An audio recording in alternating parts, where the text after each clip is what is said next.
Hi అండి. మన రాష్ట్రంలో, దేశంలో ఒకప్పుడు ఎక్కువగా నాటు పశువులు అయితే ఉండేవి. వాటికి పాల ఉత్పత్తి లేక, పని సామర్థ్యం లేక, పాడి రైతులకి దానా మరియు పశుమేతలు అనేవి అదనపు భారంగా ఉండేవి. ఆవులు కాకుండా గేదెల్లో కూడా పూరి గేదెలు, నాటు గేదెలు ఎక్కువగా ఉండడం వల్ల పాల ఉత్పత్తి కానీ, క్రొవ్వు ఉత్పత్తి కానీ అందులో చాలా తక్కువగా ఉండేది. వాటి వల్ల అదనపు భారంగా పాడి రైతులు అయ్యేవారు. అయితే అలాంటి పరిస్థితి లేకుండా గేదెల్లోని ఆవుల్లోని గ్రేడింగ్ విధాన్ని తీసుకొచ్చారు. అంటే ఒక మేలుజాతి ఆబోతుల తాలూకా వీర్యంతో సంపర్కం చేసి మేలుజాతి పశువుల్ని తయారు చేయడమే దీని ముఖ్య ఉద్దేశం.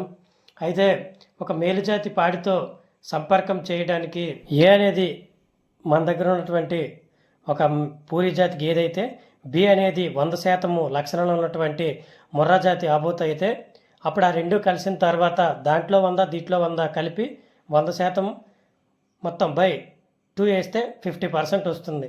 అంటే ఏబి ఇప్పుడు మనకు వచ్చినటువంటి దూడ 50% అనేది ఉంది. అయితే ఈ 50% దూడకి మళ్ళీ అది పెద్ద అయిన తర్వాత 100% లక్షణాలు ఉన్నటువంటి మేలు జాతి దానితో మళ్ళీ సంపర్కం చేసినట్లయితే దానికి వచ్చేదానికి 75% లక్షణాలు వస్తాయి. అంటే ఫస్ట్ తరంలో ఒకలాగా 50% లక్షణాలు కలిగింది వచ్చింది. మళ్ళీ 50% దాన్ని 100%తో చేస్తే 75% వచ్చింది. మళ్ళీ ఈ 75% అనే దాన్ని 100%తో చేసినట్లయితే 87.5%. ప్రతిసారి మనం మేలు జాతి దాన్ని 100% ఉపయోగిస్తున్నాము. మనం అప్గ్రేడ్ చేస్తున్నది పెరుగుతుంటూ వెళ్తుంది. ఇలాగా గ్రేడ్ 4 అంటే ఏబీ3ని మనం ఏబీ3 తాలూకు దూడను ఉపయోగించినట్లయితే 93.75.